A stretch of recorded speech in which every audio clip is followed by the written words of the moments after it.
Okay, we should be live now. Thank you everyone for joining us today, and especially to our panelists that have joined us from all over the GTA and all over the province. Actually, we have some people that are joining us from Ottawa too. So those of you that are joining in from Zoom, and those of you that are tuning in from Facebook Live, thank you as well for joining us today. My name is Samia Hassan, and I'm the executive director here at CASA. Before we begin the program, I would just like to acknowledge that the work of the Council of Agencies Serving South Asians takes place on traditional Indigenous territories of the Huron-Wendat, the Haudenosaunee, and the territory of the Mississaugas of the New Credit. This territory is part of the Dish with One Spoon Treaty, an agreement between the Anishinaabe, the Haudenosaunee, and the allied nations to peaceably share and care for the resources around the Great Lakes. This territory is also covered by the Upper Canada Treaties. Today, Takaranto, the traditional Mohawk name of this area called Toronto, meaning a gathering place, and its surrounding areas are still home to Indigenous people, and we are grateful to have the opportunity to work, meet, and play on this territory as settlers. So before I introduce our program and our amazing speakers for today, I'd like to turn the virtual mic over to Sangha Ajagzai, who is the chair of the board here at CASA, to start us off. Sangha? Thank you, Samia. Thank you, Samia. Respected audience and CASA's dear friends and supporters, I welcome you all to this very special evening where we have found an opportunity to highlight the work of our Canadian South Asian Trailblazers who have served well and continue to support environmental justice. Given the sensitivity and importance of climate change and considering the underrepresentation of South Asian environmental leaders in our Canadian society, made us bring these two themes together in the form of our South Asian Heritage Month poster of 2020. This is indeed our attempt to let our South Asian community recognize the environmental ambassadors who are among us. Unfortunately, for the past few decades, the way that we have interacted with our planet has put us in bad terms with Earth. Our behaviors have continuously compromised the safety of our environment. This takes me back. I still remember taking one of the elective courses many moons ago when I was in university. It was called environmental biology, and it was then when I realized how rapid and hurtling our intake of resources was. Simply put, there is an imbalance between the human demands and supply of natural resources. And needless to say, we are short on the supply.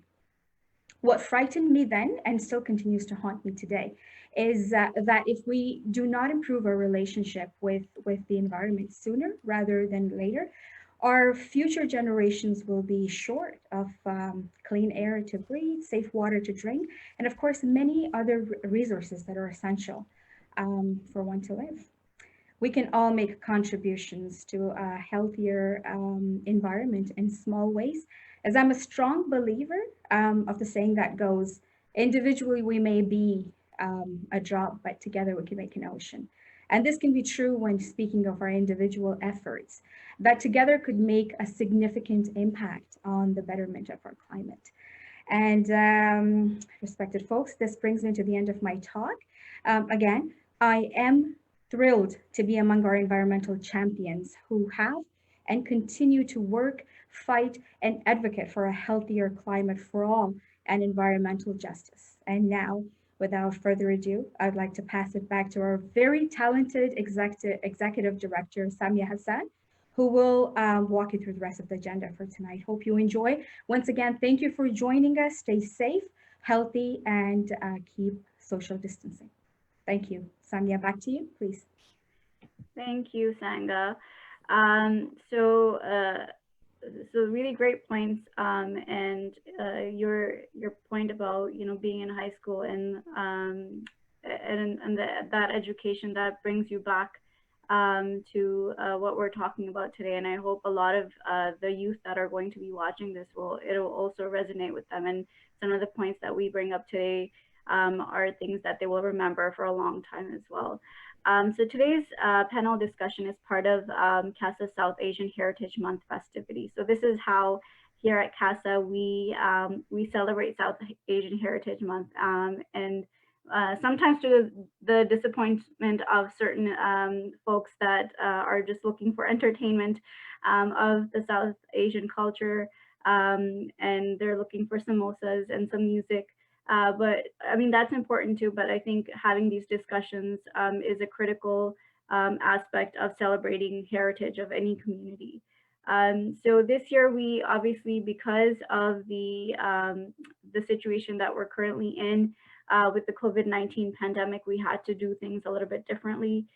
We took a little bit of a different route than our usual poster campaign and our reception. And with many of you, which may be the case, we had to pivot and adapt this particular program and project to the new reality of working while in a global pandemic situation. We adapted our poster to a larger audience that was more on social media as opposed to doing a large printout of the poster and distributing that a physical poster to school boards and libraries and police stations and not-for-profit organizations. We shifted that to be mostly online.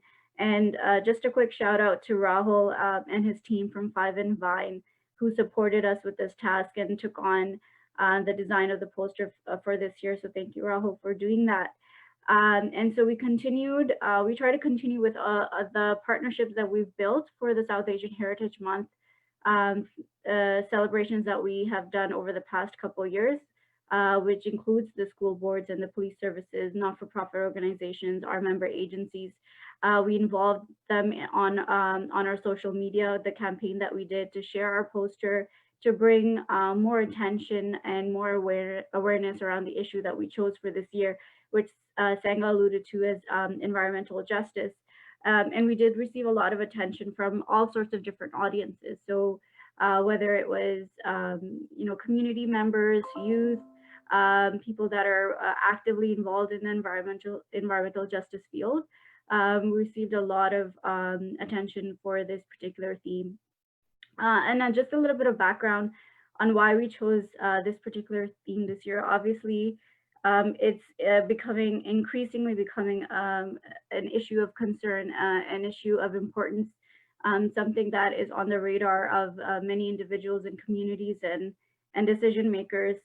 So we were looking at ways to increase the connection of the South Asian community, specifically in the GTA, to environmental justice and particularly Indigenous environmental justice. And last year, CASA, with some federal funding, did a small project, and we did a workshop series with seniors and youth on Indigenous environmental justice. And through that project, we found that there is a lot of interest in the communities, in the South Asian communities, for environmental justice. There is a lot of passion for it, and there is this desire to learn more. Like, I can't tell you enough how much the seniors especially enjoyed learning about Indigenous environmental justice, and they had specifically asked us that they would like to learn more, and for us to keep coming back and teaching them and getting them involved in some of the initiatives and projects. So we're hoping that once the COVID-19 settles down a little bit, we can get back into some of that work and working with seniors again and working with youth again on this area of environmental justice. So for this reason, the board at CASA decided to focus on this particular theme and highlight it as part of our South Asian Heritage Month celebrations. So again, we have several amazing, 7 to be exact, amazing South Asian Canadian trailblazers who are paving the way for other South Asian Canadians, including our youth, to get involved in the environmental justice movement and in the advocacy. So obviously, they want to see a planet, a safe and healthy planet, so that they can live on it and their future generations can live on it. So I'll introduce our Trailblazers one by one, and just a little bit of housekeeping and how the program is going to work. We have a structured panel discussion where I will ask the panelists a few questions. All of the panelists will have an opportunity to answer those questions. And then at the end, we have allocated about half an hour for the audience to ask questions. So whether you are logged in from Zoom or whether you're on Facebook Live, you can always type in your questions in the chat box. On Zoom, if you can either private message them to Yamna, who's the Zoom host here. Yamna, if you want to wave your hand, or you can send them to everybody and we'll take a look at those questions and note them down.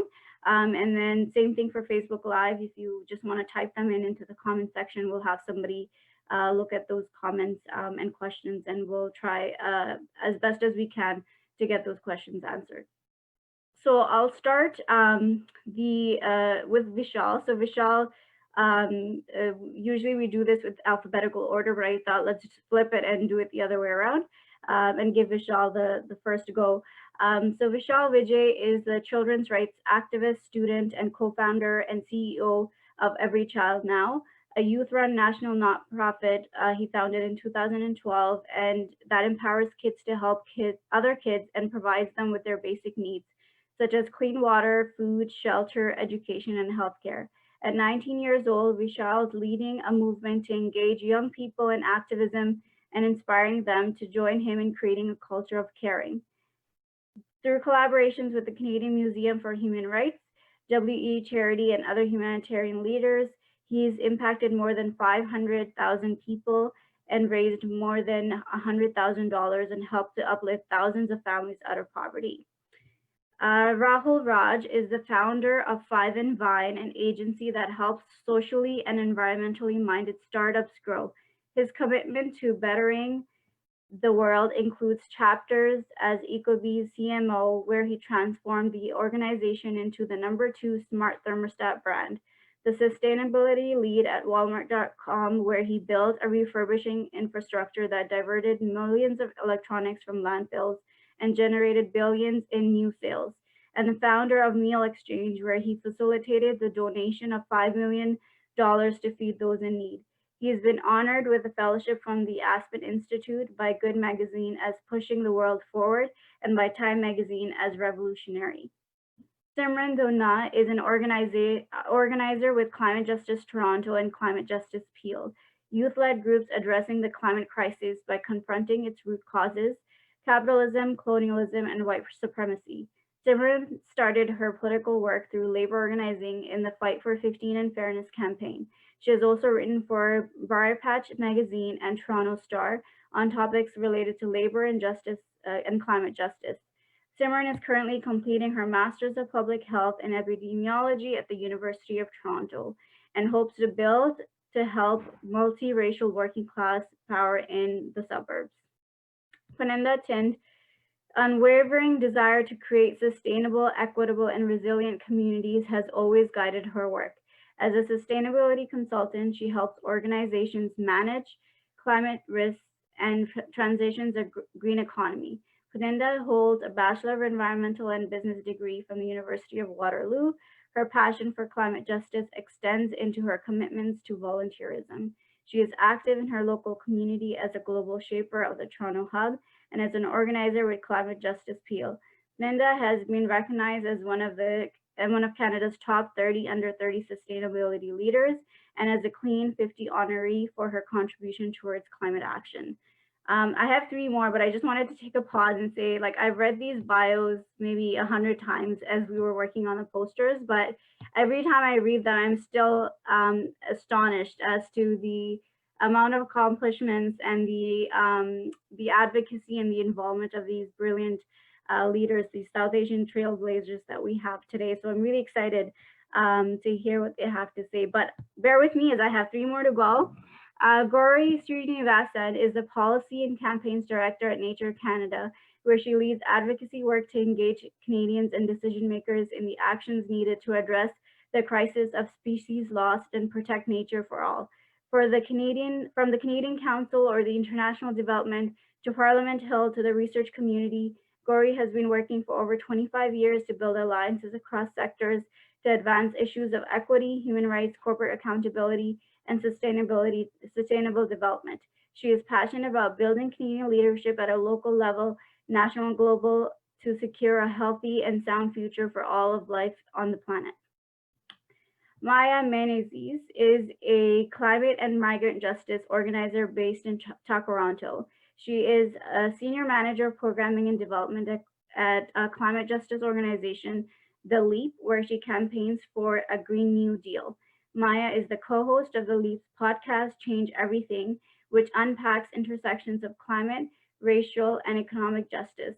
She's been developing and leading campaigns changing borders, capitalism, racism, and climate for years.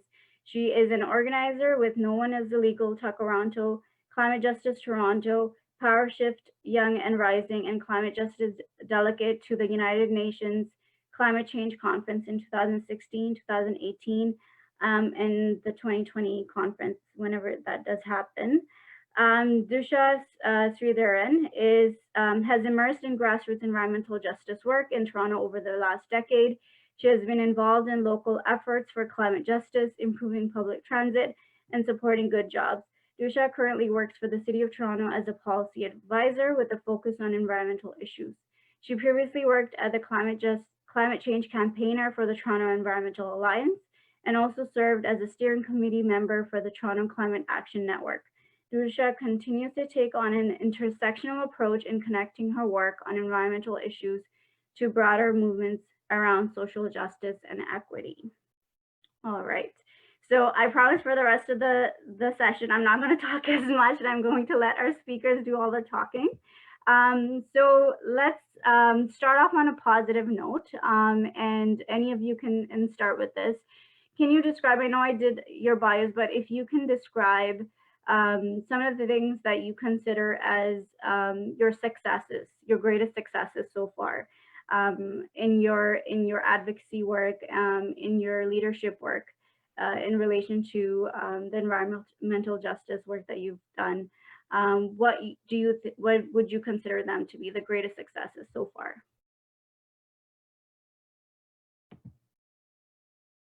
Should I pick on somebody to start? Okay, Rahul, since you nodded, I'll get you to go first. Damn it. So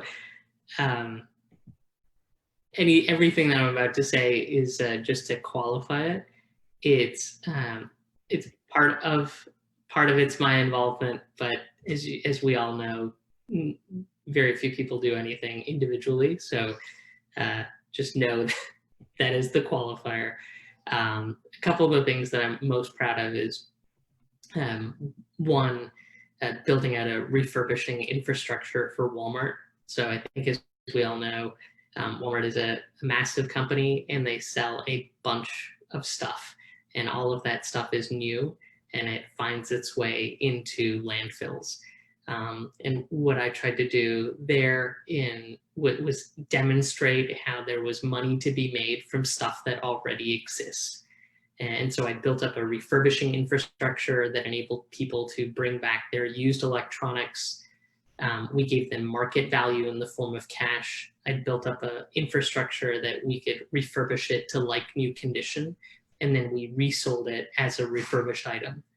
And what I was trying to do there was advance a thesis that we don't need new things. We can build things to last and to be upgraded. In the process, we generated $2.2 billion in net new revenue for Walmart, diverted millions of pounds of electronics from landfill. But it was really, aside from the monetary impact and the environmental impact, which was significant, it was more of the insight for a, particularly, profit-minded organization that there's another way to make money, that there could be a better way to make money, and essentially combating the fallacy of ownership. All of us, we don't really own anything. We lease everything in life. We can't take it with us when we're gone.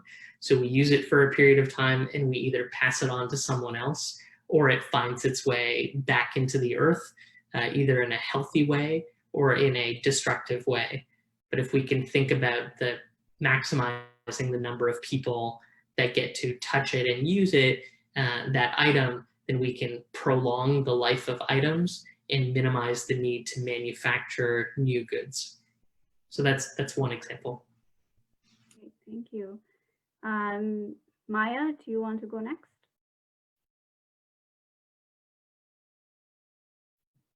Sure. Also, my internet's not that great, so if I cut out, just let me know. No. And your question, Samia, is what's something we've done we're excited about? So what do you consider as your greatest success so far in your advocacy work? I don't know what has been the most successful, but I can tell you the thing I'm most excited about right now. And that is at the LEAP, we're launching a project called the People's Bailout, which went live a couple weeks ago, which largely is to combat this narrative that there can be ethical consumption under capitalism, which I think fundamentally I reject as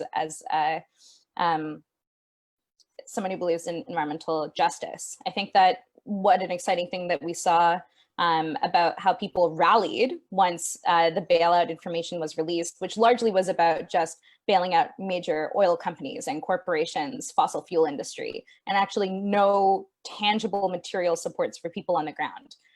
We've seen like sick days slashed for frontline workers. We've seen that like our healthcare system was gutted viciously and ferociously and intentionally for years and years and years. And the reason that we're in the middle of a pandemic, the likes of which we've never seen before, is not because we couldn't have been prepared for it. It's because all of our social institutions were systematically gutted for decades and decades and decades, and that was sold to us as something that would help us, when really it was just about making wealthy people richer. And so there's this whole frame that you see emerging now as people come to terms with that, which is Corona is the virus, but capitalism is the pandemic. And the People's Bailout is really about reframing where we need to invest in supports for people to make material impacts in people's lives and to challenge the global system that we're in that prioritizes profit over people always. And so you can check out the peoplesbailout.ca. It's a very exciting project that I'm very, very proud of, that I've done with my comrades and colleagues at the LEAP. And we're going to be talking about the ways that if we believe in environmentalism and we believe in environmental justice, then fundamentally what that means is that we reject capitalism. It means that we put power into the hands of people and workers. It means that we weaken the chokehold of billionaires in our communities, in our countries, in nation states, and that we also fundamentally reject the concept of borders. And so that's a project that I'm really excited about that's moving now, that people can look up and plug into. Thank you so much, Maya. Would it be possible for you just to send us a link of that project in the chat box? Not right now, but whenever you have a chance to do that. Great. Dusha, do you want to go next? Sure, I can go next. Everyone can hear me okay? Great.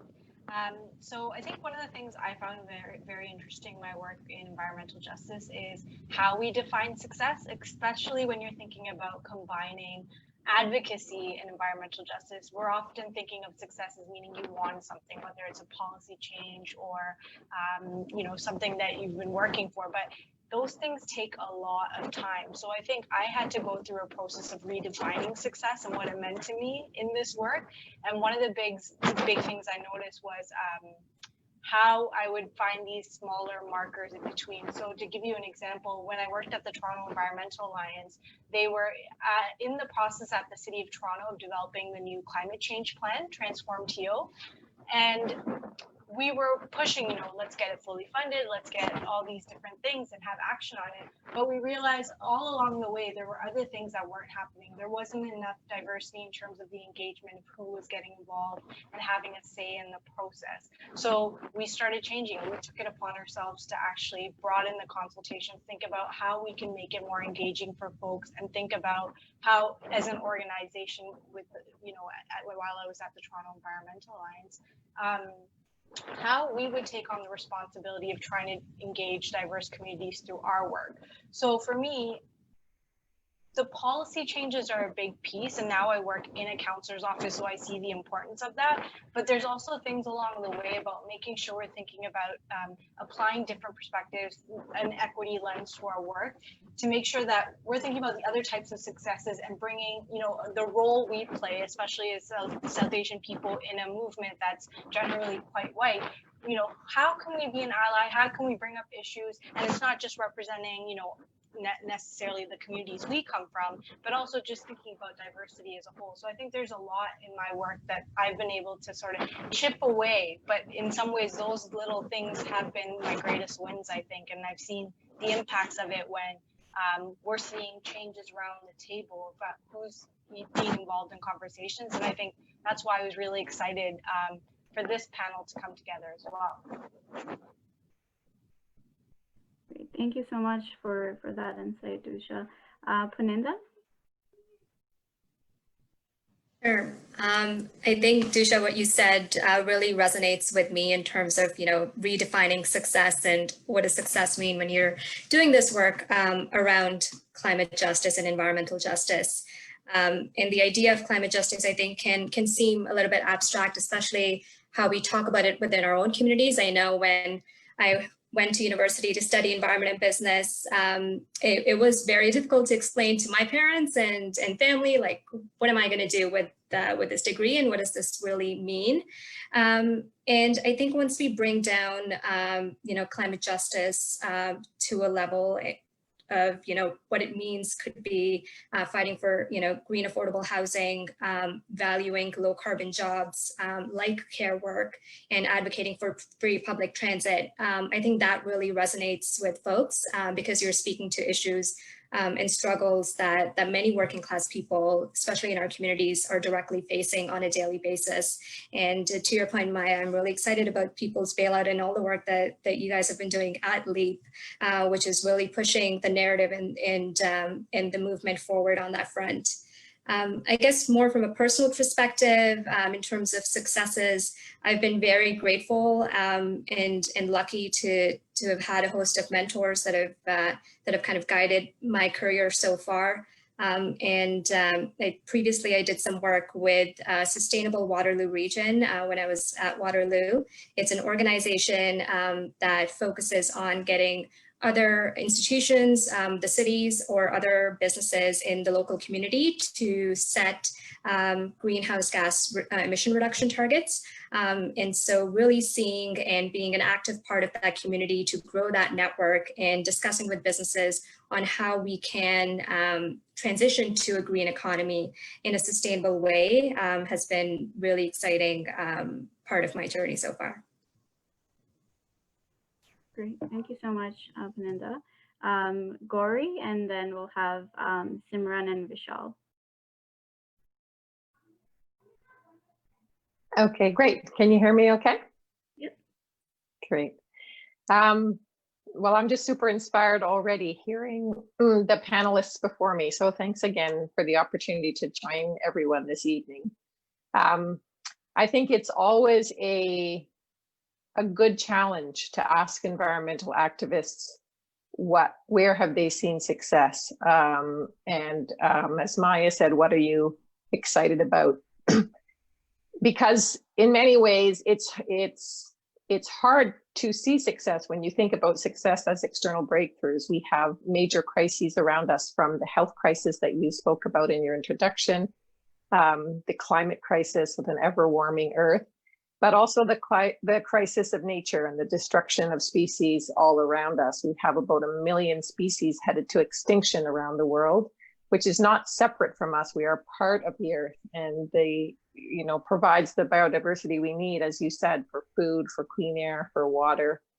So when we think about where have we been successful, we have to drill down and think hard about what is it that has been working. And I agree with many of the others who have focused on the opportunity and the growth in movements and people power. I think there has been a growing recognition of the intersection of issues, even just the COVID pandemic, which we've seen, has helped, I think, Canadians from a lot of walks of life see and value what is essential and what is valued differently. We've noted the crisis in the healthcare system. We've seen how elders haven't been valued.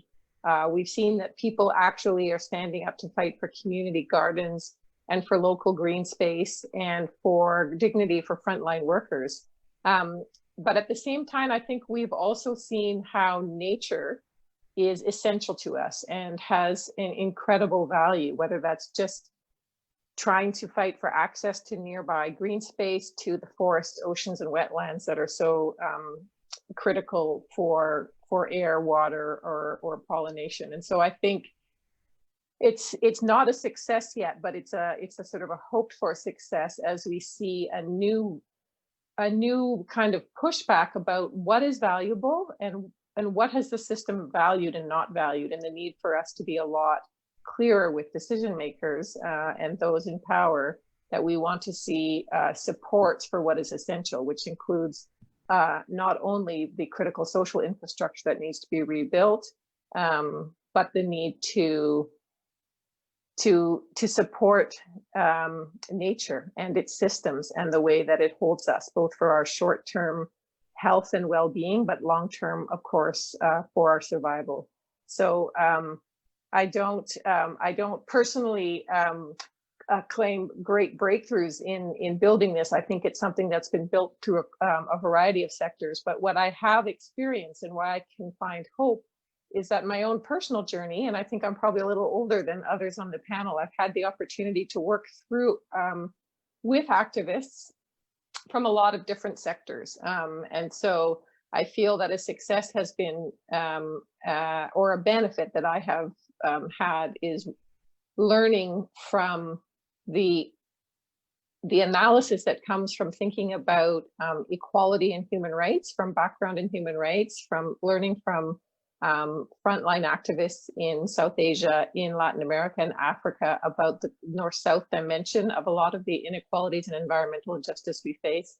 And so I've had success in being able to navigate and bridge some amazing learnings and wisdom from sectors, from these different angles. And then I bring that to my environmental activism now and try and help both my organization and those we work with approach environmental justice from a perspective of justice, of equality with nature, and also the racialized and unequal dimensions of those who have access to nature and to healthy environments. And so it's not, I wouldn't call it success yet, but I feel success in having learned those kind of different perspectives.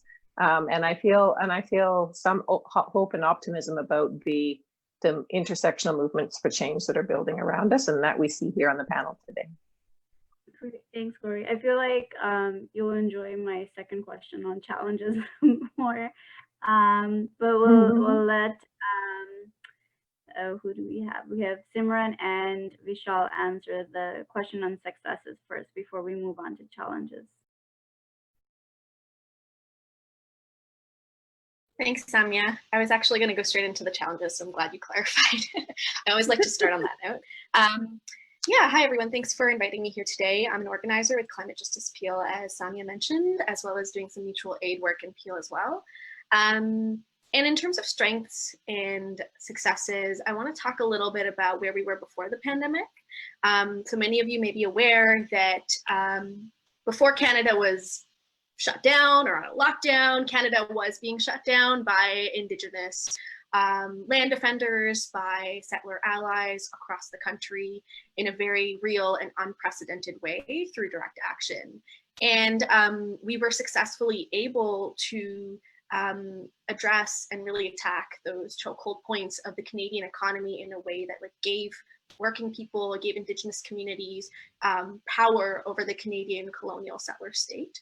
And I think it's really important to mention and not erase that, because what we're seeing now is the complete erasure of what was happening and what is happening right now during the pandemic, right?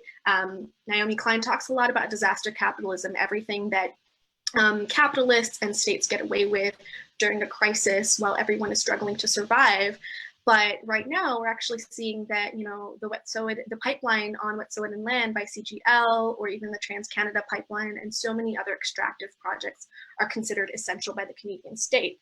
And so I want to bring attention to that, because that was a serious and unprecedented success that paved the way and shows the way for every other movement, whether it's the labor movement or the abolitionist movement, migrant justice movement, that it is possible to shut things down in a way where we're all united.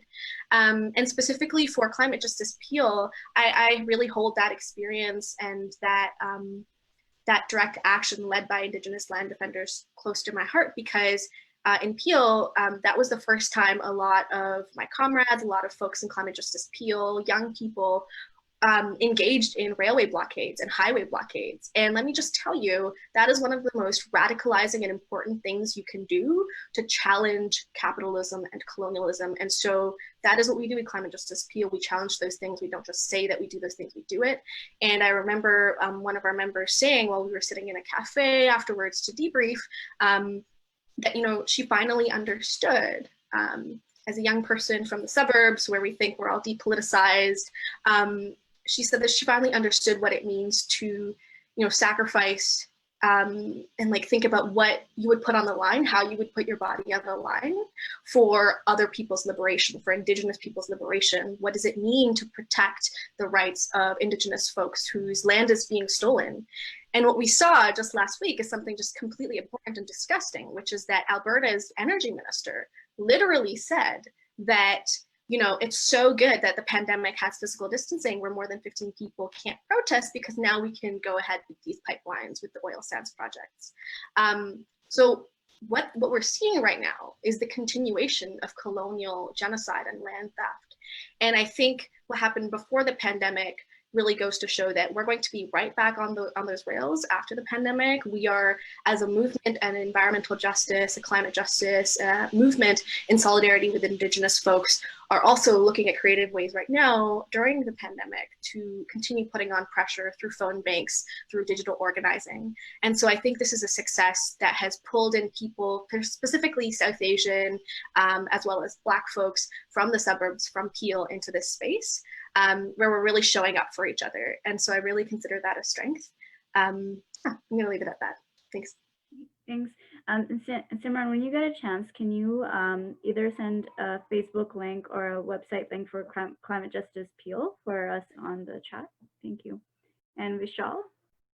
And perfect, that's me. Thanks so much for having me. I'm so grateful to be among all of these distinguished individuals on the panel, very humbled as well. So thank you all for all of the work that you're doing in trying to protect Canada's future. I think, Gori, you said it great when you said that climate activism and environmental justice touches so many other parts of activism.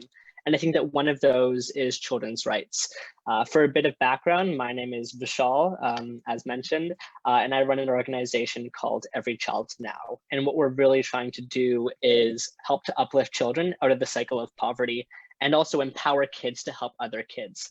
And what we're really seeing is that when we have a lot of climate issues and a lot of environmental issues, ultimately those issues do affect children. Oftentimes some of our most vulnerable populations, some of our most vulnerable people, particularly with the pandemic, how it's been affecting children and their education. That's been something that has been completely unprecedented.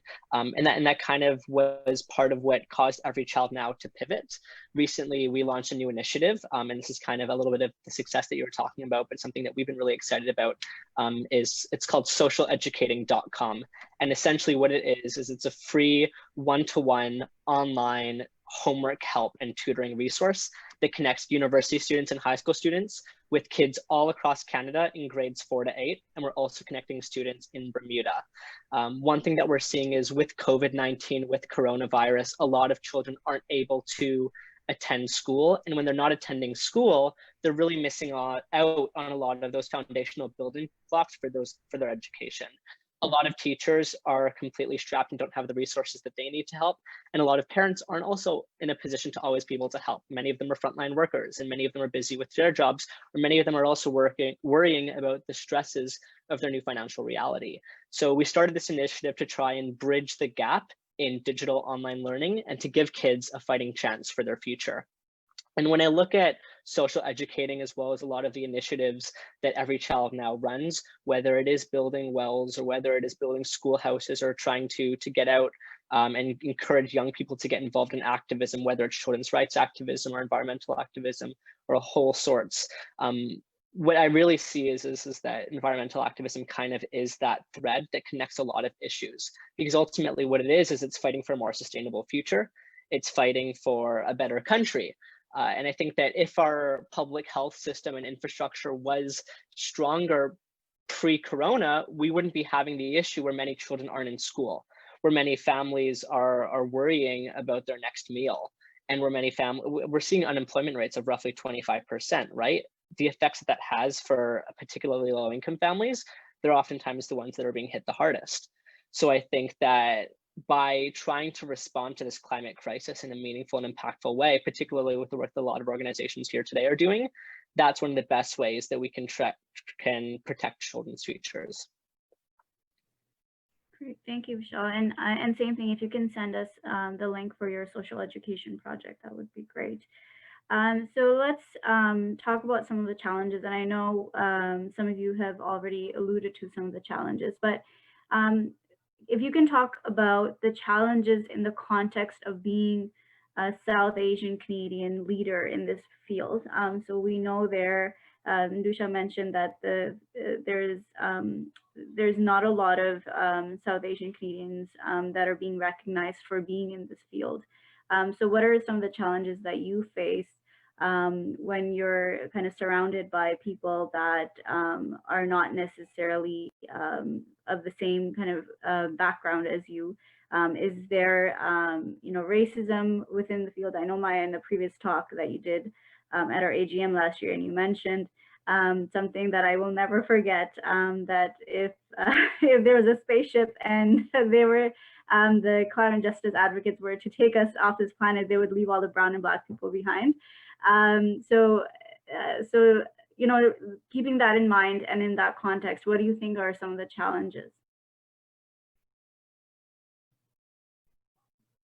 So I will just have maybe Dusha go first. Sure, I can go first. This is something I grapple with all the time. I think, especially starting out as a young person in the movement, I found it really challenging because there were a lot of times where I would be in a table or a space where they're talking about environmental justice, and there's a sense of sometimes people will talk about, especially when you think about climate change, nature in a way that it does not include people. And I always found that very, very difficult because, you're hearing about so many different crises on an ongoing basis.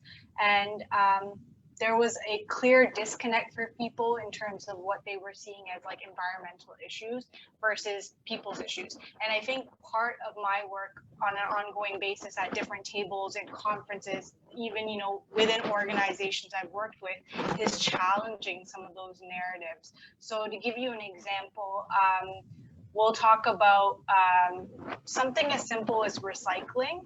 And I've heard even, people who are employed higher positions say, well, it's really challenging to get people in racialized communities to understand, how to recycle. So that's part of why we're having challenges in high-rise buildings, for example.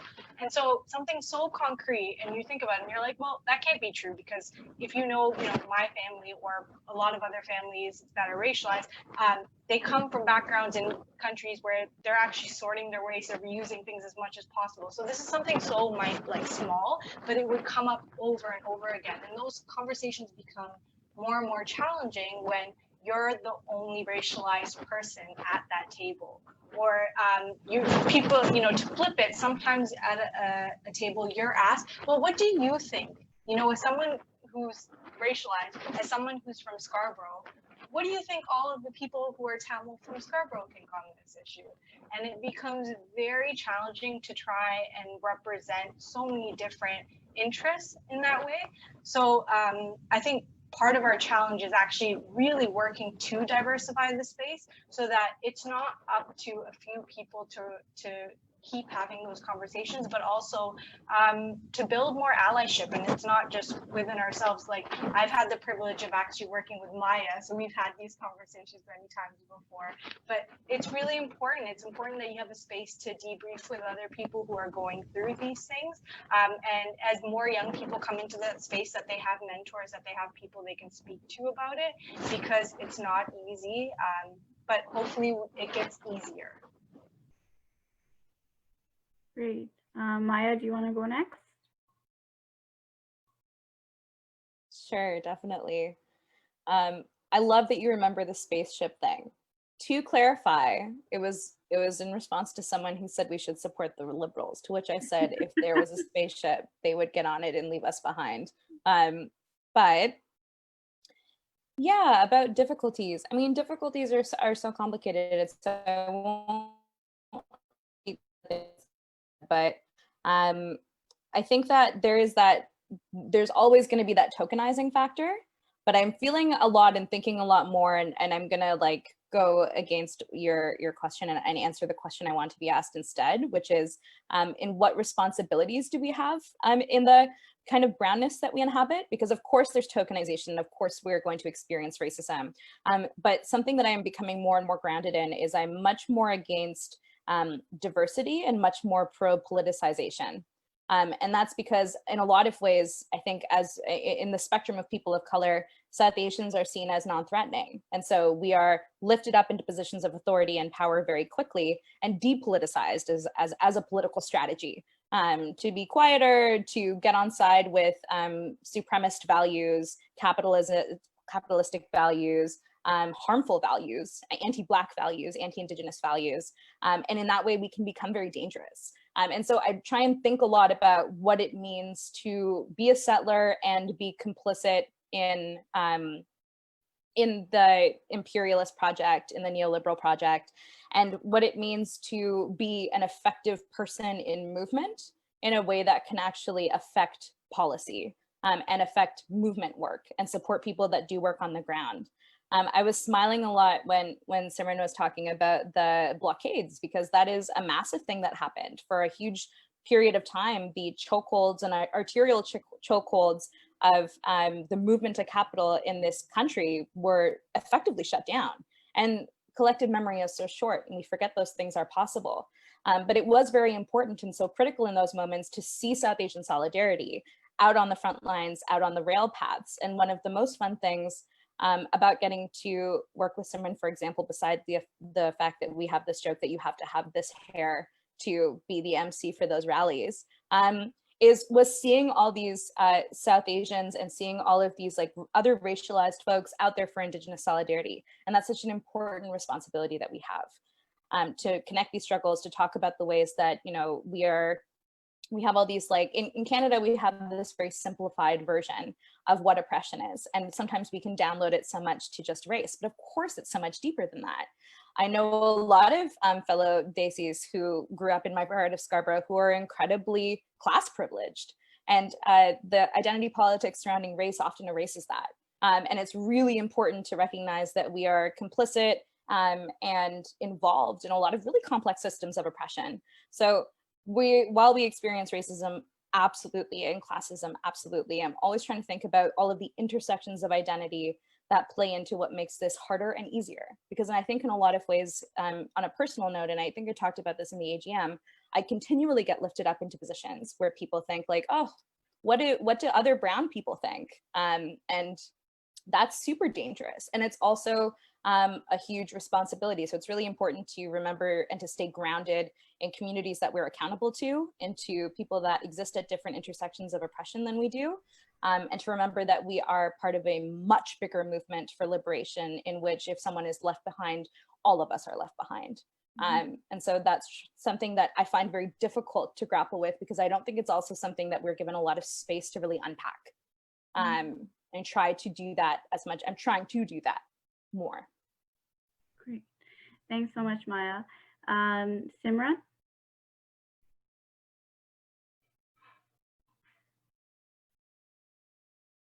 Sorry, my mute button wasn't working. I'm gonna maybe try to keep it short because I think Maya covered a lot of my sentiments around that and my political leanings. Or maybe what I can do to make it more maybe concrete and build on that is to talk about Peel.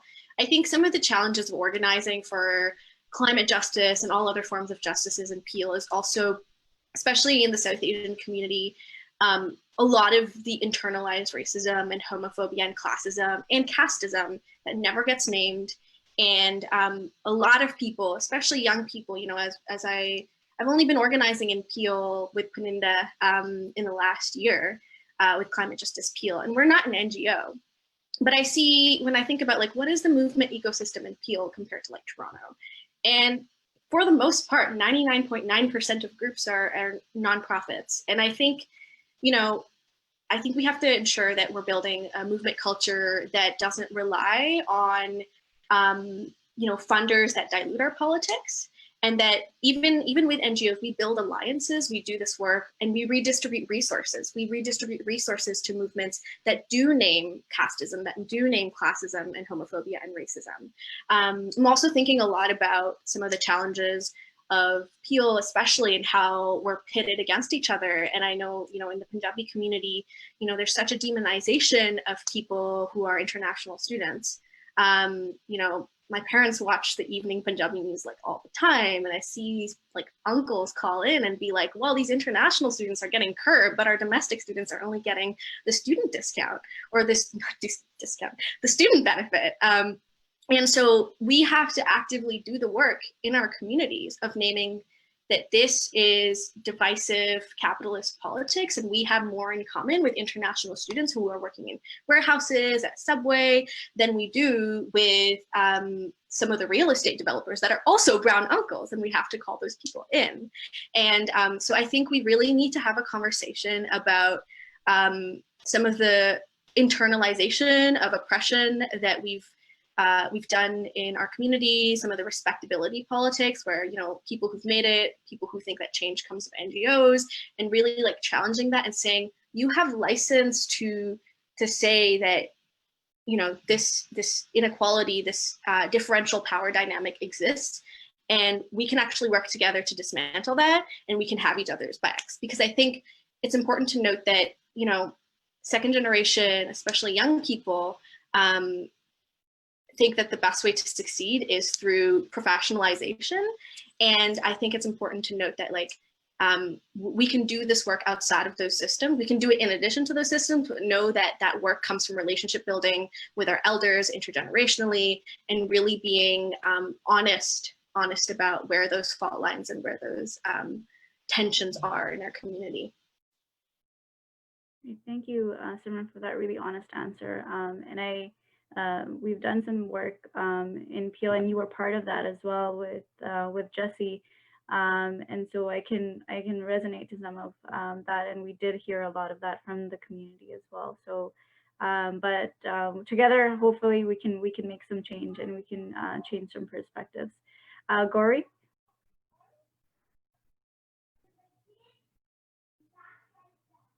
Sorry, everyone has the mini pause while they unmute.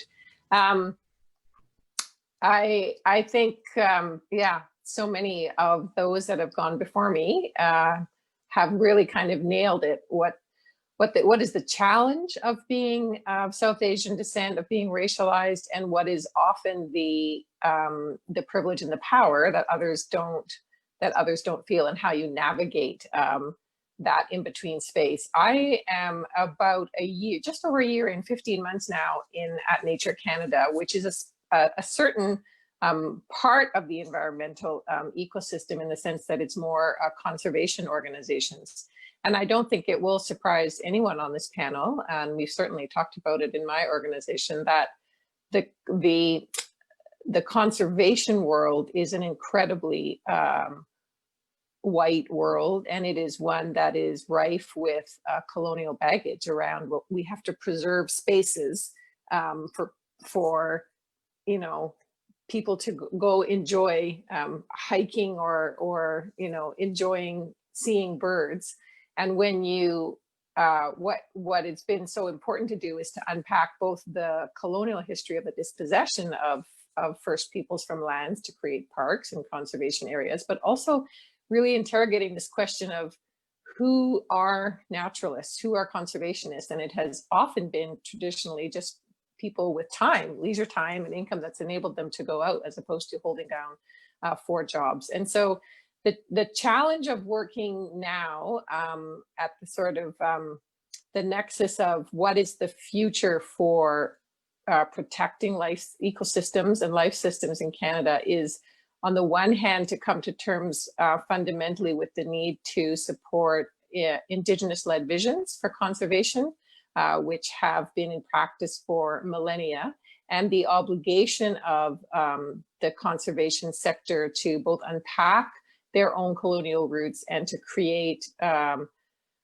space and argue for new kind of governance models and resource distribution that allows much more Indigenous self-governance of territories.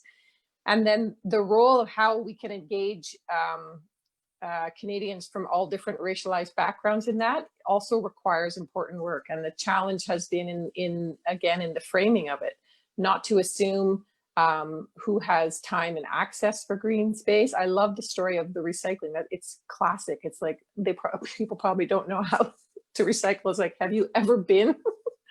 There is no better recycling than some of the stuff that I saw anyway in India. But it's understanding power, time, and access.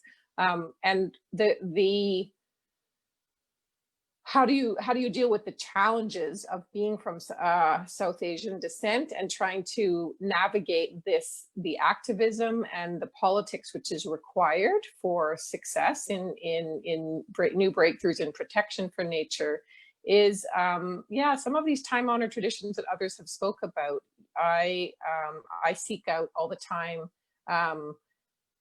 basically, support networks from other activists, in other racialized activists. They don't always have to be in environmentalism, and talk through what are the ways both to recognize how space is constrained, but also the opportunities to exercise power. So I'm at a different place in my career, and I feel a lot the obligation to think about the privilege I've had, the relationships and networks I've had, and how did I open that up for others to both share my experience and my lessons, but also ensure that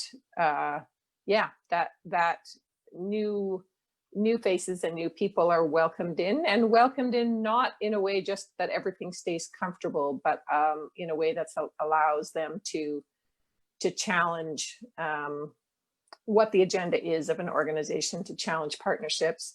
Just a quick story at Nature Canada, and really kind of humbly starting from nothing. We are kind of embarking on a process to look really critically at both how does a commitment to Indigenous rights get reflected in partnerships, policies, and organizational practice, and how does a commitment to racial equality and to racial justice inform the way that we pursue the protection of nature. And it's not just about who's around on staff, because it's very much about the wider activist movement. And we have to think about the governance of the organizations, the partnership models, and how do we go and meet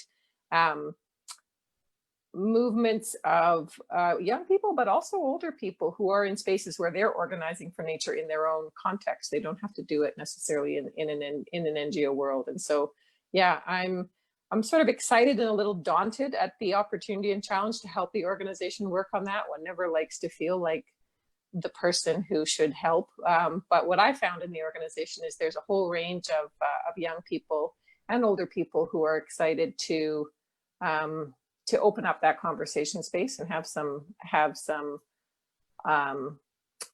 think through what needs to be transformed to bring that justice work into the mission of the organization. So there are a lot of challenges, but the opportunity to work with others and to work through that space and to think through what is both our privilege and our challenges is what's really important. Great, thanks, Corey. And it's encouraging to hear that Nature Canada is working to bring in that racial justice lens and that Indigenous justice lens. It's encouraging for us as viewers to hear that. Paninda, I don't believe you have a chance to answer that question yet. Yeah, I think so many of the sentiments that have been expressed already, I completely share those as well. But I'll briefly speak a little bit on this. I think keeping your authenticity as you navigate these generally white climate and environmental spaces has been challenging at the same time, but it makes you kind of really appreciate and understand how important allyship is, so that you can share those experiences and understand and process when you're being gaslighted.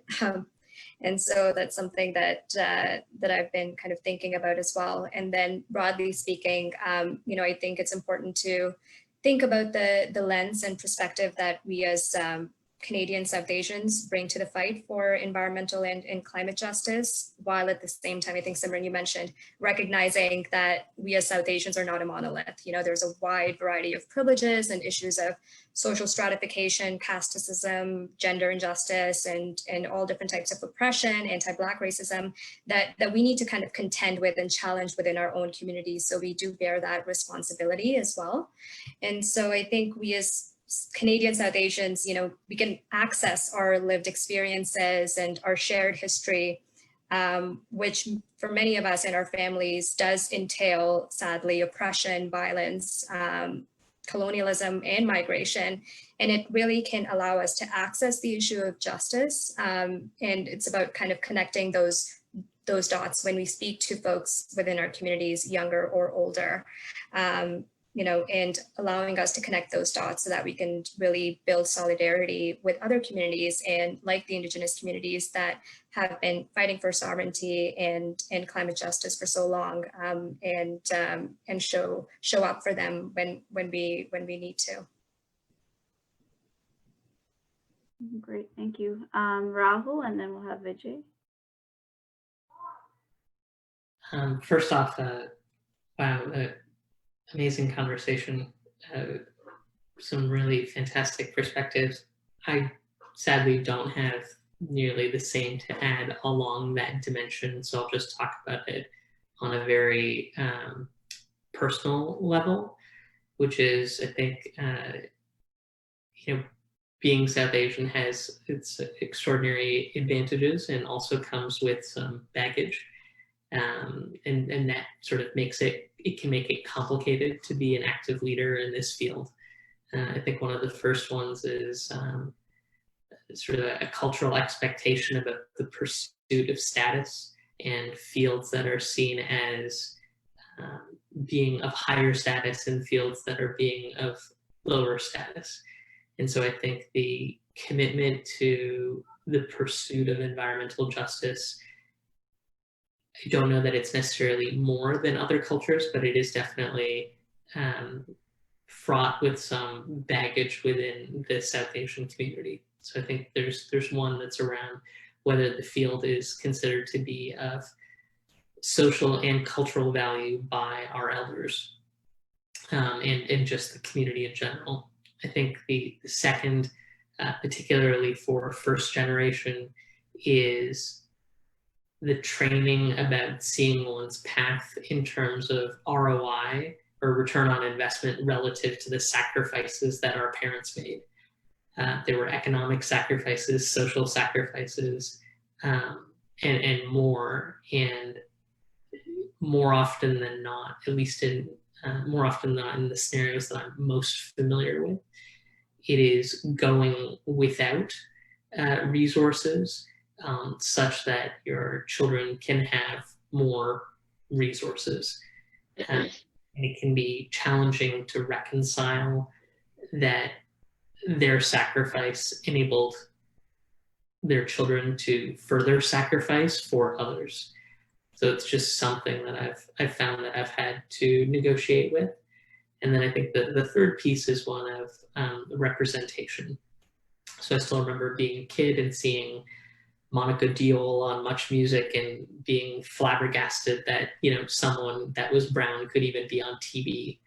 And I think seeing representation like folks that are assembled on the Zoom call, I think demonstrates what's possible to not only the current generation, but the generations that will follow, but knowing that this is a viable path, that it's important work, and that there is a perspective to be shared and to be honored, I think is something that wasn't as available to me when I was growing up. And so I think those are the three components: the status, the responsibility to consider how to deliver like a return on investment on one's parents' sacrifices, and representation. Those are three challenges associated with, I think, being an environmental leader of South Asian descent.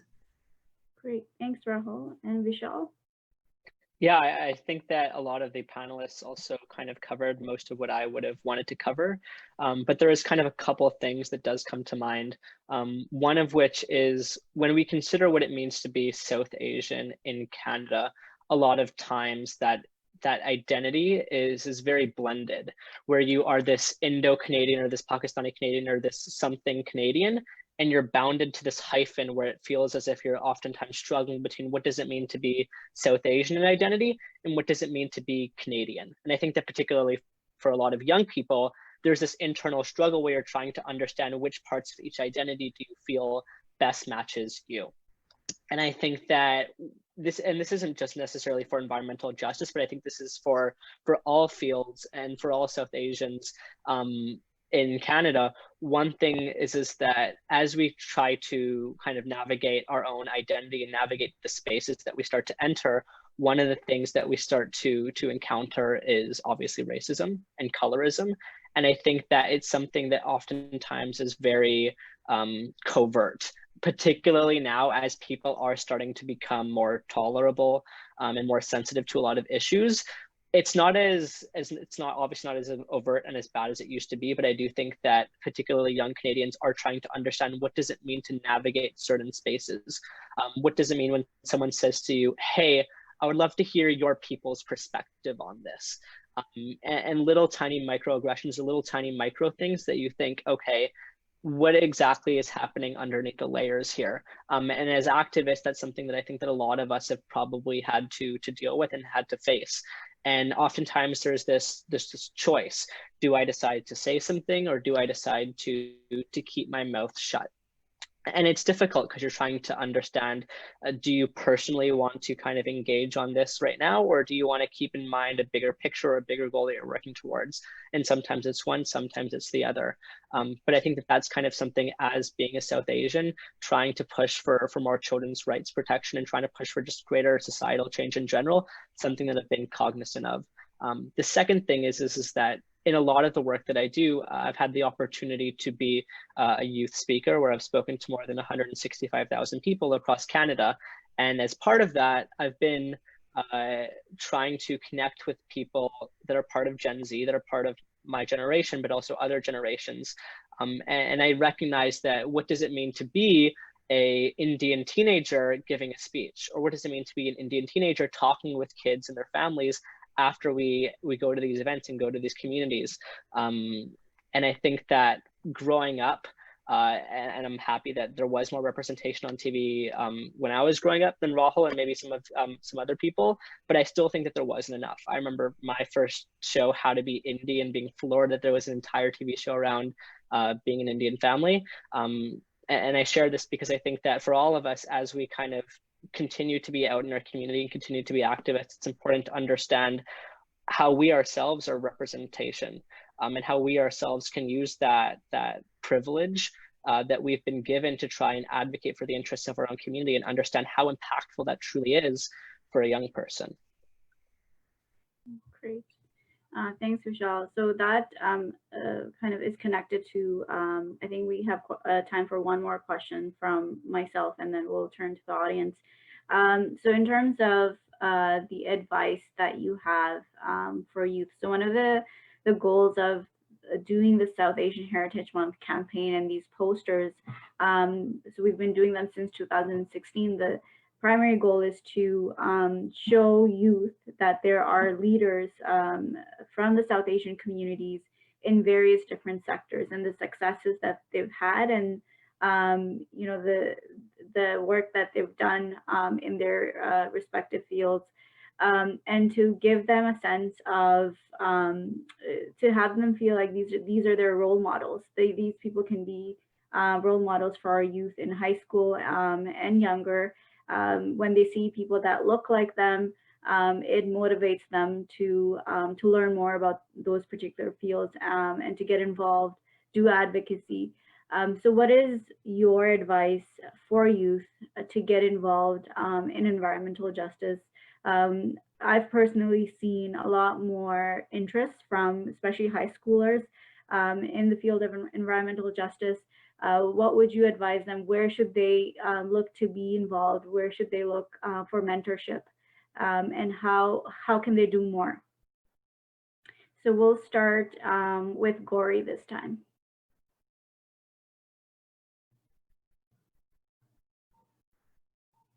Yeah, I was going to say we should start in reverse order. I feel bad. Vishal seems to often go last. The advice to give youth who want to be involved. I want to say two things. I want to say if they're interested in getting involved in the sector of environmental organizations working for justice, they can absolutely keep that as the mission. Their perspectives matter. Their voices are badly needed and welcomed, and they should reach out to the organizations where they feel some openness to their perspective or someone that they know, and those of us inside the organizations are always happy to meet and be helpful. But I also agree, and I can't remember who else said it, maybe it was Maya, that to fight for the environment now is to fight for kind of a fair and decent life for everyone, and working in the environmental sector is not the only avenue to do that, and that the most important thing is to find the way in your, well, I wouldn't say most important, but it's equally as valid to find ways to mobilize in your own community. It can be in the context of the family and community organizations that you're part of. It can be politically through parties or through organizations like 15 in Fairness and others. There are many ways to find ways to fight for environmental justice, to struggle for environmental justice, and to learn a kind of a political orientation to how to navigate that aren't formally in the environmental sector. It can happen in the context of your faith organization, your temple or your gurdwara. And I think it's just such a, my main advice is to continue that passion. If you feel that passion in you and you want to find it, find the organization where you can practice it. And it doesn't have to be an environmental NGO, because these issues are so interconnected. You might be working for food access for people in inner cities. You might be working in the public sector, and you may face all kinds of different pressures from family and others to find that career path. But the environment is all around us, and it needs your voice, and you can find ways to serve it beyond environmental NGOs or the environmental sector formally. That said, I think the character of the sector is changing in some corners faster than others, and so there's an openness and a need for people to push in. So I don't want to discourage people either. It's just not the only option, and really it's the issue that connects so much now of what will mean a livable future for all. So I encourage people to find that passion and to find the organization that meets their needs, and to reach out to those that they know for advice on how best to find that home. Great, thanks, Corey. And Vishal? For sure. I think that particularly for a lot of youth, especially individuals in high school, what they're looking for is a purpose. There's this great quote that I have that I've read in the past, and it's life is the pursuit of what sets your soul on fire. And I think that for a lot of individuals, climate activists or environmental activism can be that purpose that really is fulfilling. But similarly to what Gori said as well, I think that doesn't necessarily have to be direct engagement in the sector. I think there's a lot of other opportunities to get involved, whether it is going the for-profit route and trying to work within CSR or social impact at a company like Walmart, or it's grassroots activism with community organizations, or even it's getting involved in your school and organizing shoreline cleanups, or working on climate advocacy within your school and trying to change your own school sustainability policies. I think the biggest advice that I can give is to start small. You don't have to reduce global temperature by 2 degrees this year. Do you know what I mean? You can definitely do something that's a little bit easier and a little bit tangible and just build up from there. When we started, when my brother and myself and 3 of our friends started Every Child Now back in 2012, I was in grade 6. And we started off with a bake sale, and that bake sale raised a little under $400. And for us, that was massive. And we were fundraising to try and support the building of a well in Sierra Leone. And since then, we've just grown through word of mouth and through interest and engagement from our community. So similarly, for young people that want to get involved in the sector, I would say just to start small and look at other alternative routes as well as direct routes, and not to close any doors at this time, but keep your options open and be excited, because this is a great place to be as well. Great, thank you. And Dusha? So I think Gary gave a great explanation of just thinking about how you can play that role in different ways. And I think it's really important to recognize that if we want to have progress on these issues, that means that we want to get a majority of people to share that value, that this is important, and we need to have agreement on that. And that means people of all different walks of life, all different types of sectors, see the importance of it and are working on that. So there's a responsibility individually for folks of engaging, you know, as a South Asian, we heard this before, like within our own communities. So I think that is a great place to start in terms of setting up opportunities for mentoring and showing some guidance for youth.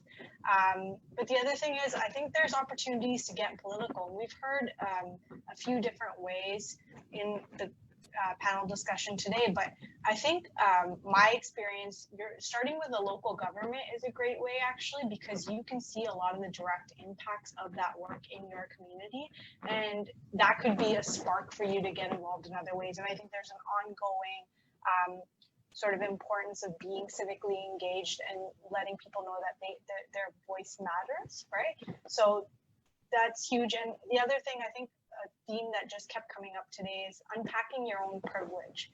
I think to do this work and to really do it in an intersectional way, we need to continuously come to this work with a humble approach. And that's something that young people should be learning. And I think they're probably ahead of a lot of the older folks, right, on that.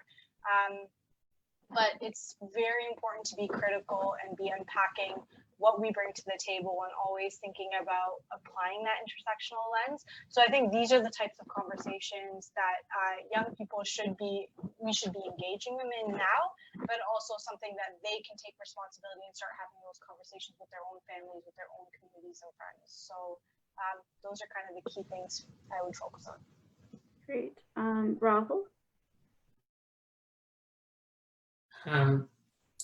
3 things. Embrace your morality, invite your community, and connect to your passion. On the first one, embrace your morality. If you think something should be done to help, do it. Don't wait for an invitation. Everyone's invited. On the second one, invite your community. Helping feels amazing, and it can be a really social activity. So invite your friends and your community to join in, enjoy the good company, and make a difference together.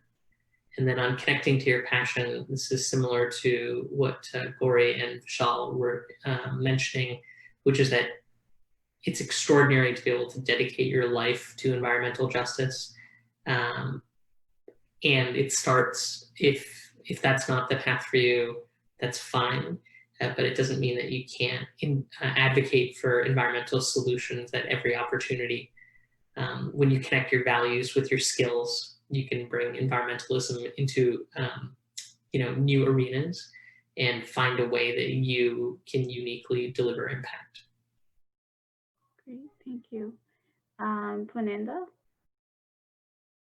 Yeah, just building off of what's already been said, because solutions to the climate crisis need to be intersectional, I think every profession in the future will need to, transition and to a green economy and be green.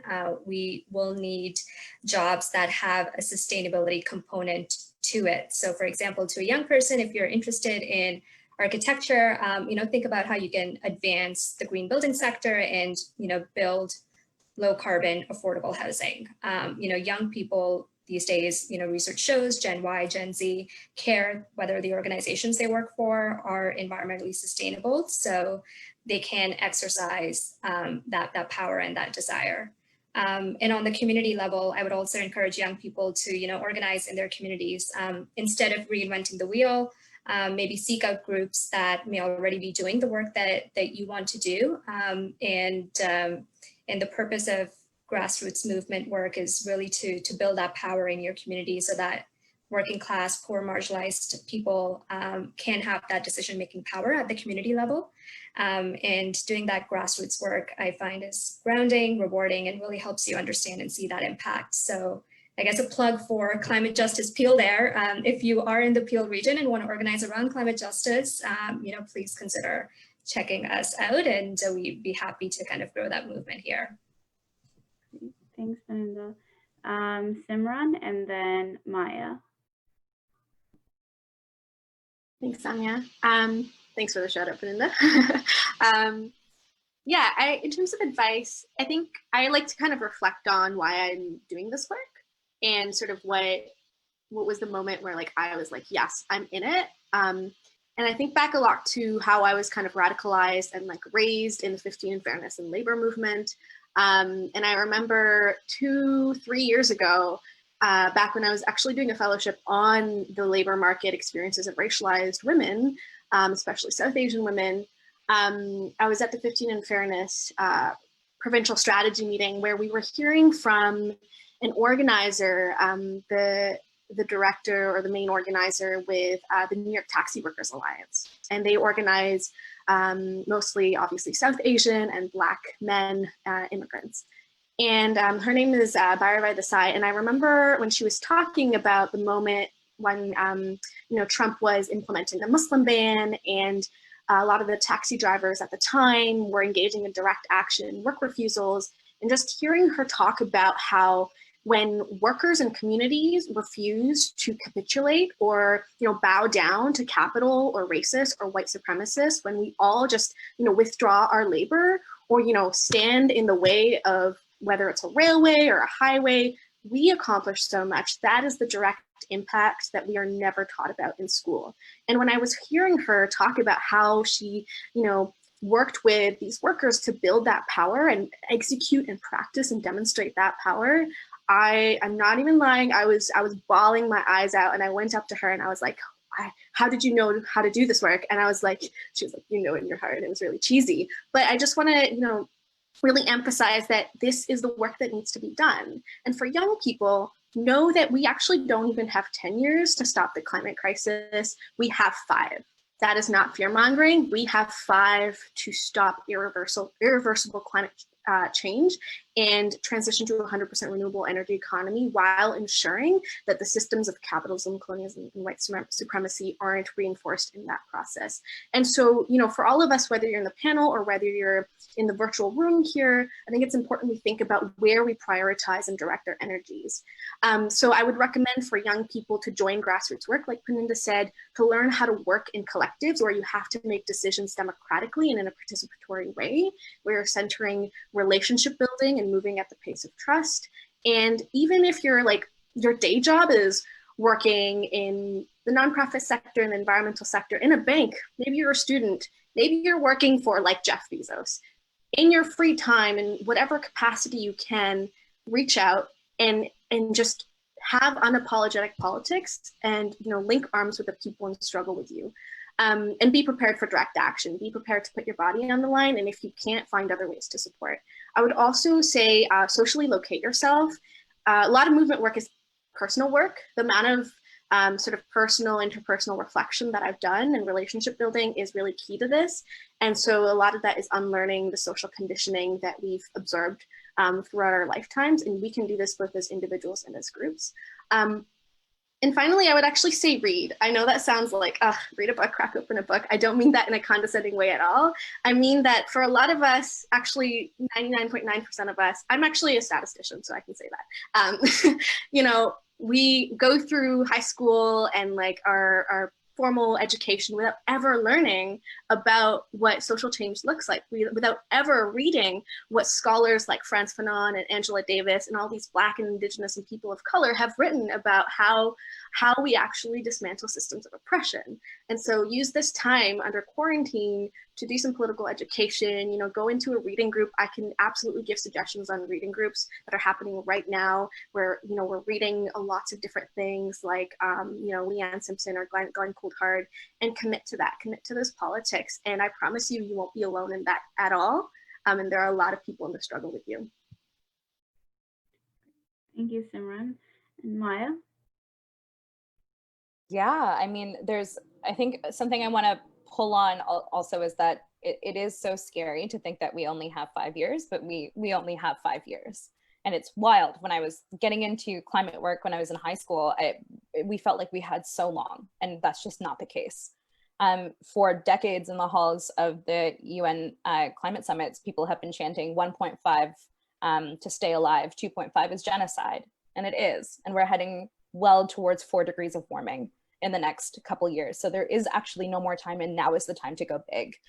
It's really important, I think, also to really think about question and interrogate what we're being told about how you get involved in climate work, how you get involved in local work. For me, and I'm sure for many other folks in high school who might be able to identify with this, I was almost brainwashed into an organization that's now quite large called Free the Children, which I now understand to be a deep colonialist project about bringing English language to other places and actually really harming communities, because it's not about self-determination. And I got totally swept up in that, and they preyed on high schoolers. That was the whole systematic project of the thing. And so if people are thinking about getting involved in your community, I think getting involved in your community is one of the most critically important things that you can do. And to remember that if you think you have a good idea, you're not unique. I think that's like a horrible, really scary Western, and it's a capitalist thing that you have special ideas and you can just do it on your own. You cannot. We are not islands. We cannot do things alone. And if you think you've had a good idea, someone else has had it first. And so really think about who has done this work already, who is doing it well. How can you tap into the work that communities have done before you? Honor that communities have been doing this for decades and decades, and instead think about ways that you can support those struggles on the ground. Mia Mingus says in Beyond Survival that in order for people to take risks, you have to have relationship. And that is why community organizing is so incredibly important. In order to be able to to feel safe, to feel empowered, and to feel the call that risks will take, we must forge strong relationships in order to get on railway tracks, in order to block the flow of capital, in order to go on strike, in order for workers to feel safe, to withhold their labor. We need to feel trust. And that's why getting involved in community organizations is the most critically important thing you can do. So something that you can do, I think, is join an organization. Join an organization that is transforming the material impacts of people's lives in their communities, and learn what's happening in the ground in a most meaningful way. And remember that, and it's been mentioned before, climate work is complicated, and climate work is everywhere. In many ways, we talk about the way that care work is climate work. What is care work? Teaching, healthcare, childcare, often already low carbon, often gendered work that if we pulled investments into, we could have huge investments in community with material impacts on people's lives immediately. And so if you're wondering about what to do right now, remember that these are absolutely extraordinary times. There are years where nothing happens, and there are weeks when years happen. And we're in this political moment where we have a bailout where just billions of dollars are just falling from the sky. Money we told we couldn't solve poverty. We can't get water to everybody. There's no way we could have everyone at a living wage. And now we know that is all garbage. We knew it then, but we definitely know it now. There is this very incredible political moment to absolutely change the world in which we live, and it will require risk, and it will require putting your body on the line, and it will require mass mobilization. So really remember that we have a very small window to enact massive political change in the midst of this pandemic, because we know what is coming next. And what we're all going to be told is, you know what, we ran out of money. And the first thing to go, and it's already coming down the pipe, is it's going to be cuts to education. There's going to be slashes to environmental protections. It is already happening. There's going to be a free for all for major corporations and for environmental destruction that is already happening in most parts of this country. There's going to be the gutting of social institutions and the protection of workers that is already happening. And we're going to have this national discussion about who is worthy of survival. And really, that's what we've been talking about the whole time. Who is worthy of surviving the climate crisis? And the answer has to be everyone. So if you're thinking about joining an organization, don't walk, run. If you're thinking about the community groups that you want to be involved with, look up the ones that are already operating in your communities and get involved now. And if you have questions, and I'm going to second here too, do research. Look up our movement leaders. Remember that now is the time to call for all of the changes you didn't think were possible in your wildest dreams, because we have less than 5 years on a very, very generous layout of how long there is. There's well under a decade. So do the research and call your community groups. And I'm sure a lot of people on this panel would be open to being reached out to answer questions. Thank you so much, Maya. I feel like I shouldn't talk anymore, because that should just be the closing of the session. Really powerful and really eye-opening, and I'm sure our viewers think the same.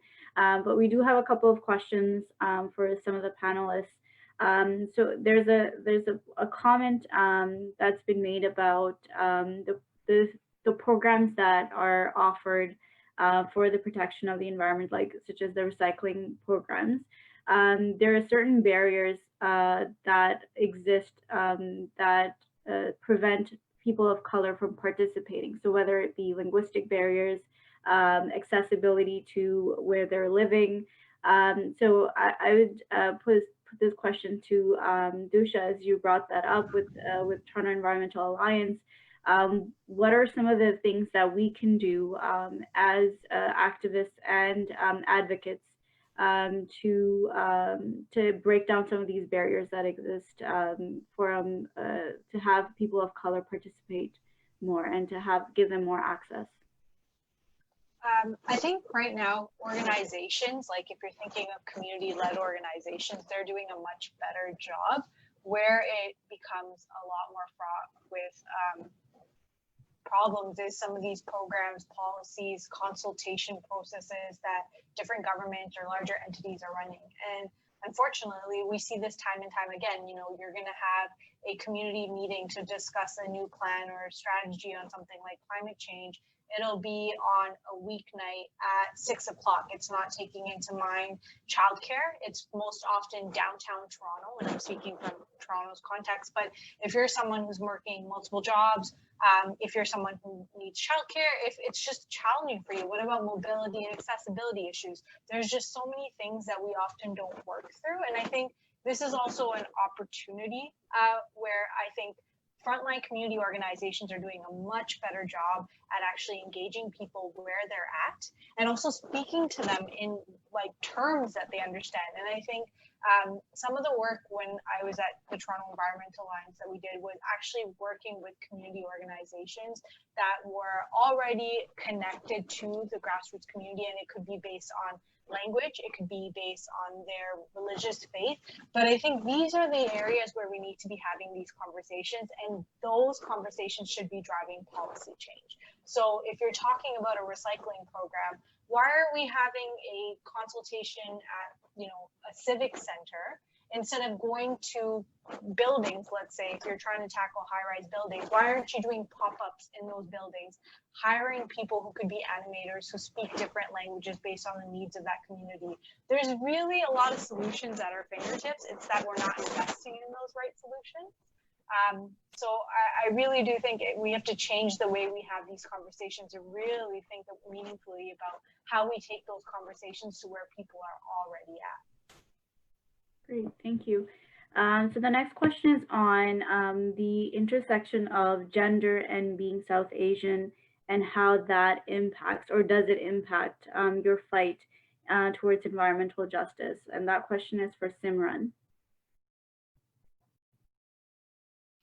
Sorry, my internet just kind of cut out. Could you repeat that question? Sure, it's on the how does the intersection of gender and being South Asian have an effect on doing the work that you're doing in environmental justice? Does it have an impact, and to what extent? I mean, if I'm looking at it as an organizer, as a South Asian, both a queer and female organizer in Peel, it is obviously very hard because, you know, especially in the South Asian community, there's a reverence towards male cis het leadership. And I know from folks who've organized in the Punjabi community before, you know, it's really hard to go up against the uncles or against the people who wield a lot of power in institutions, whether they be faith institutions or, you know, city council or otherwise. And so I think there are definitely dynamics around that. And it's important that we put women and queer and trans folks, and, as well as, you know, allying and uplifting Black leadership in our spaces. I think that's really important. And broadly, I know a lot has been written about climate justice disproportionately impacting women. And I really love what Maya mentioned about care work, right? The solution to the climate crisis is by recognizing that there are trillions and trillions of dollars across the world that are absorbed by capitalists through the unpaid and informal labor of women, of feminized labor, care work. And so a huge part of our climate work is doing solidarity work, solidarity building and organizing with teachers, with the PSWs and the nurses that are predominantly racialized and migrants in the long-term care sector right now who are struggling. And so climate justice and environmental justice for me is absolutely tied to gender injustice and also gendered violence. You know, right now, we're seeing that people who are confined to their homes, abusers, people who perpetuate violence in the home are exacerbating that. That is an issue that already exists, but we need to have structures in place in our communities that address that and ensure that women and non-binary folks have a voice in our movements. Thank you, Simran. There's a question for Rahul. So majority of the panelists today have either been doing grassroots work or have been doing advocacy with not-for-profits. You have done environmental justice work in the for-profit world.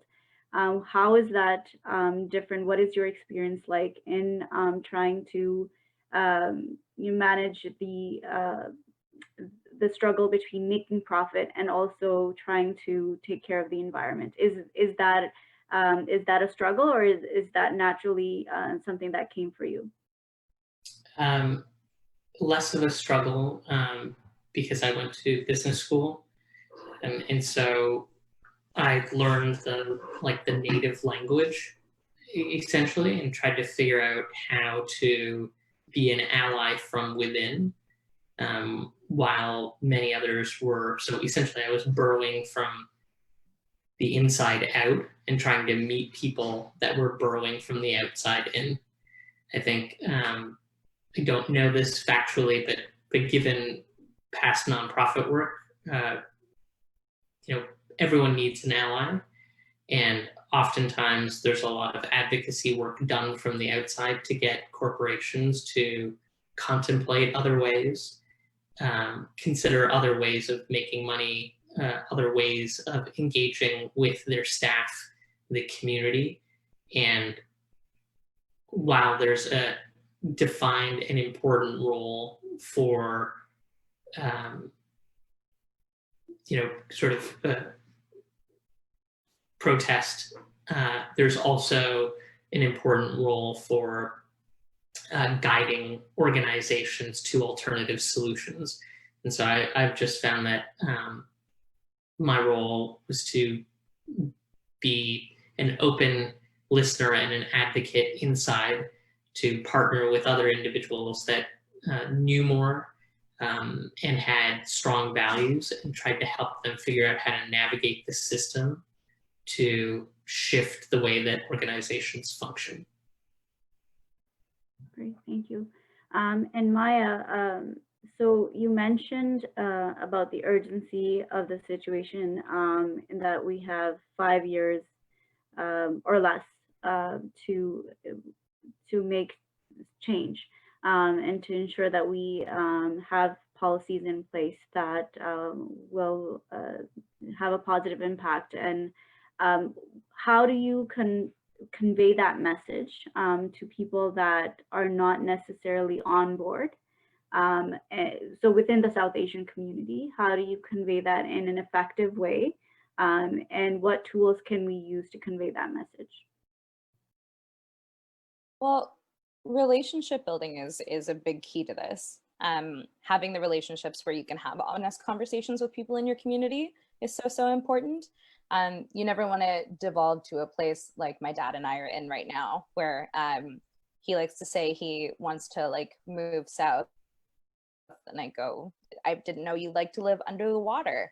There's like a complicated story that I think has to be told about what type of world is coming, and have, you know, healthy stories that we tell about it. I think that talking about connecting communities with communities that are on the front lines, connecting our communities with communities that are experiencing the impacts of environmental destruction in their communities is a very important and critical way that we can go about that. So for example, Indigenous solidarity is a very important thing to talk about in our communities, because this colonial project can feel very far away, and we can feel in a lot of ways that, well, we've been impacted by colonialism and imperialism. For a lot of people, that's the reason they immigrated or migrated for their lives or for a better life in the first place. And then we don't realize, of course, that we are then participating further in a colonial project that perpetuates more environmental destruction and a lot of damage. So telling those stories and teaching people in those ways, taking folks to things like blockades. I mean, for me, I kind of got my first big eye-opening when I was at the UN climate talks in 2016. And it was the eve before the event was supposed to happen. And I was talking with a bunch of my family members, and I was sitting with a whole bunch of other South Asians, all kind of Zoom calling our families and Skyping our families and talking about what was going to happen the next day. And then 4 hours later, Donald Trump was elected in the United States, and the entire US negotiation team just left, just took off and got on planes, and the whole environmental project of the Paris Agreement just started to crumble over 3 days. And now it means absolutely nothing. You can pinky swear that you're going to participate in climate action, but that's non-binding multilateral agreements get us nowhere. It's actually direct action. So a lot of people decided at the climate talks, for example, they got straight on planes from Marrakesh, Morocco, and went directly to Standing Rock, where the Army Corps of Engineers were expected any day now. And that type of ownership in action, and seeing that, you know, it is direct action that is going to help address this climate crisis, was a really big breakthrough for my family, where we first had those conversations about, you know, if most of the world goes underwater, what does it mean to go home? And where is home then? And what does it mean to be in solidarity here? When we understand that, like, one of the reasons for me and the difficult stories I had with my family and my community afterwards was, if climate change hits as hard as we know it is going to, then the biggest crisis, one of the biggest crises we're going to face is migration. What do borders mean when over half the world will have to move north and will be moving north? It is only a matter of time.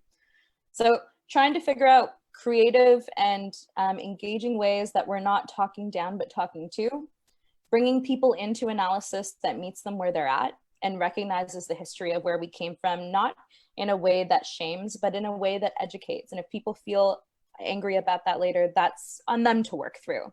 All we have to do is keep providing the stories, keep providing the facts, bringing people into relationship so that you're talking to friends, you're not talking to strangers. That's something that has felt very empowering and helpful. Great, thank you so much. So we don't have any more questions from the audience. Does anybody want to give any closing thoughts before we sign out for the evening?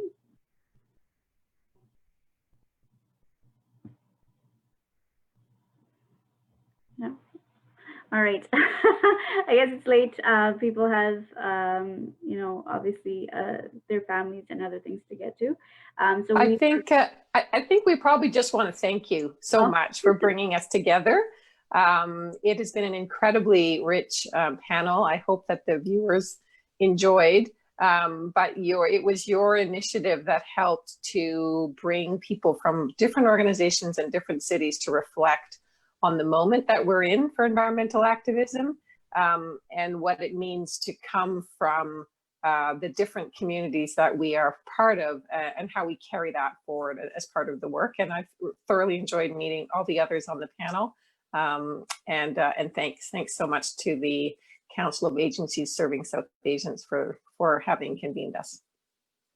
Thank you so much, Gauri, for that. And I'm sure that this is not the end of our partnership. As CASA wants to do more and wants to get involved more and wants to do some public awareness on this issue and see how we can be a greater leader in environmental justice. I'm sure we're going to cross paths again in the future. I want to thank everyone that joined us on the panel. I want to thank all our viewers here on Zoom and on Facebook for tuning in. So the session obviously will be available on our Facebook. We'll also upload it on YouTube for those individuals that don't have access to Facebook. And so stay tuned. CASA is online every week. As you know, we have our anti-hate series on Facebook, and we'll be talking about something that we discussed a little bit here as well, and we'll be discussing white supremacy and the rise of the white right-wing movement all across the country and across the world too, actually. So tune in for that on Tuesday next week. Thank you so much, everyone. Take care. Thank you. Thanks so much. Thank you. Bye now.